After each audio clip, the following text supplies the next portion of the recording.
नमस्कार. अमेरिका आणि इराण यांच्यातला संघर्ष आपल्याला वाटतं की हे फक्त दोन देशांपुरतं मर्यादित असेल, पण नाही, हे आता एक मोठं जागतिक संकट बनलं आहे. तर या विश्लेषणात आपण हेच समजून घेणार आहोत की या संघर्षाने संपूर्ण जगाला कसं हादरून टाकलंय. म्हणजे प्रश्न पडतो की नाही, दोन देशांमधला एक प्रादेशिक संघर्ष संपूर्ण जगाच्या अर्थव्यवस्थेला कसा काय हादरवू शकतो? या प्रश्नाचं उत्तर या संघर्षाच्या गंभीर आर्थिक परिणामांमध्येच दडलेलं आहे. हा आकडा बघा, $150 प्रति बॅरल. तज्ज्ञांचं म्हणणं आहे की जर या युद्धामुळे तेल पुरवठ्याला मोठा फटका बसला तर कच्च्या तेलाची किंमत अगदी इथपर्यंत पोचू शकते. आणि याचा थेट परिणाम म्हणजे जागतिक महागाई आणि आपल्या सगळ्यांच्या दैनंदिन खर्चात प्रचंड वाढ. आणि या सगळ्या संकटाचं केंद्र आहे होर्मुझची सामुद्रधुनी. जगातलं तब्बल 20% तेल, 20%, ते इथूनच जातं. त्यामुळे या मार्गात थोडा जरी अडथळा आला तरी समजा संपूर्ण जगाच्या ऊर्जा पुरवठ्याला थेट धोका निर्माण झाला. पण हे परिणाम फक्त तेलाच्या किमतीपुरते मर्यादित नाहीत, अजिबात नाही. हा एक जागतिक धक्का आहे ज्याचे पडसाद तुम्हाला प्रत्येक क्षेत्रात उमटताना दिसतील. हे ना, डॉमिनोज पडण्यासारखं आहे. होर्मुझच्या सामुद्रधुनीमध्ये एक अडथळा आला की फक्त ऊर्जाच नाही तर संपूर्ण वाहतूक आणि उत्पादन क्षेत्राची साखळीच विस्कळीत होते. आणि त्याचा परिणाम जगभरात महागाई वाढते आणि आर्थिक बाजारात प्रचंड अस्थिरता निर्माण होते. सगळं एकमेकांत गुंतलेलं आहे. पण हा संघर्ष काही एका रात्रीत सुरू झालेला नाही. याची मुळं खूप खोलवर आहेत, अनेक दशकांच्या इतिहासात रुजलेली आहेत. या तणावाची ठिणगी पडली ती 1979च्या इराणी क्रांतीमध्ये, ज्याने दोन्ही देशांमधले संबंध कायमचे बदलून टाकले.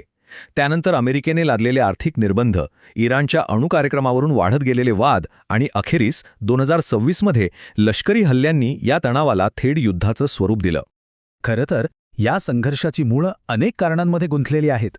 मध्य पूर्वेवर कोणाचं वर्चस्व असणार यावरून होणारी भूराजकीय स्पर्धा, ऊर्जा आणि तेलाचं राजकारण, अणुकार्यक्रमावरून असलेला वाद आणि ते कठोर आर्थिक निर्बंध, या सगळ्या गोष्टींमुळे हा संघर्ष अधिकच चिघळत गेला आहे.